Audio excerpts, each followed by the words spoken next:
Hey everyone, RogueGold here, and today I want to have a bit of a discussion about conflict. If you've been following me lately, you'll know that I've been doing a lot more conflict as of late. It's been featured much more in the backgrounds of many of my videos, and I did a video a few weeks ago, but it might have been up to a month ago, talking about my experience with it and what I thought were the biggest successes and failures with the mode as someone who hasn't played it a ton beforehand. It's not like I was a conflict noob or anything. When I started playing it again, a few weeks back or a month ago, I was in the early 80s rank, 81, 82, 83, around there.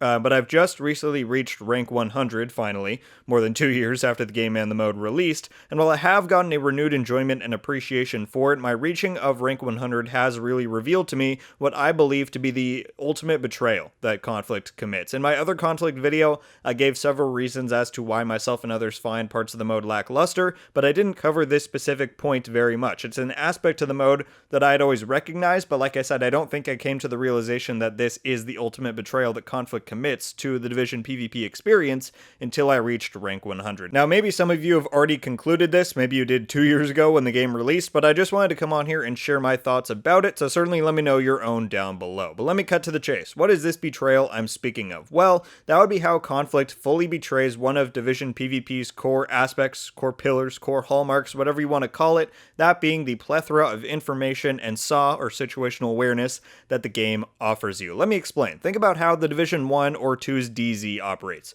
If there's a rogue or a manhunt nearby, if you take advantage of the game's indicators, which God knows not everyone does, if they did you probably wouldn't see as many people asking for more danger indicators, but if you do take advantage of the tools at your disposal, then you're going to know who's around you and what's going on around you. You have audio cues, you can use your mega map to zoom directly into where manhunts are, you can track the pings of regular rogues, and perhaps Division's most unique take is the wall hacks, basically, that the game gives you, where not only can you see people's names through walls from several dozen meters away, but with rogues and manhunts you'll often see their Isaac projected skeleton of sorts, not to mention the pulse skill that both games offer, which provides even greater tactical information and raises your situational awareness. That's just how Division has been, that's how it's always been, and it's part of what enables teams to perform 4v8s or 4v12s or 16s back in Division 1. You have the ability to track and read your opponents in lots of different ways that not a lot of games offer, and that's a cool reinforcement of Division's lore, where you feel like this incredible technology at your disposal is giving you this real-time information.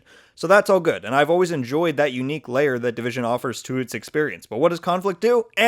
It's gone. You want enemy nameplates? Nope. Only if you're already scoping in on them. You want a minimap? Nope.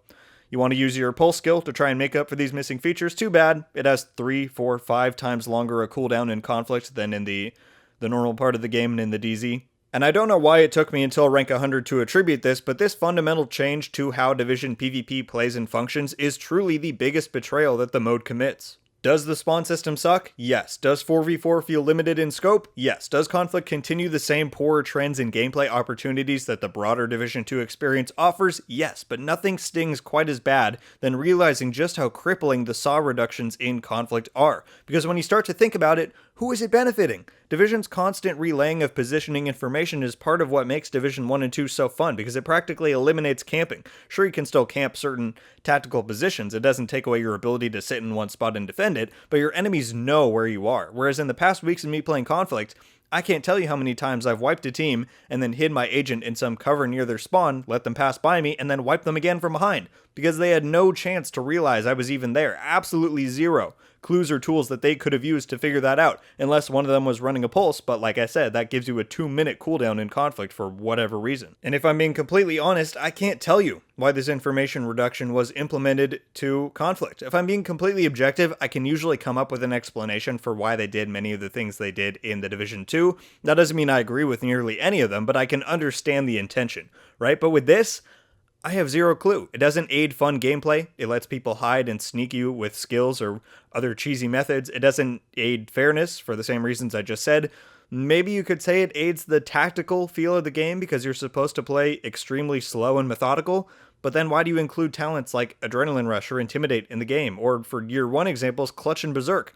Just imagine how much less infuriating conflict would be if it functioned the same way as the DZ in terms of that positioning feedback. I can't tell you how many times I've questioned and raged at a death because someone's gun was peeking out half an inch from the wall, and there was just no chance I could have ever seen them because they blend into the background. Corner peaks are, a separate issue, but if I had the tools to realize that that person was there, I wouldn't be making the same choices. I would reevaluate the situation and devise a new plan of attack. And in that sense, this info nerf, as I'll call it, makes the gameplay even less tactical than the normal game functionalities. It's just ridiculous. And in all this thinking about Conflict's Ultimate Betrayal, it just reinforces how deeply I wish we could get a Conflict revamp with the same positioning feedback as in the normal game, 6v6 or 8v8 teams on the same maps, and a variable spawn system where it allows you to spawn in by yourself in unpopulated corners of the map. It would be so good.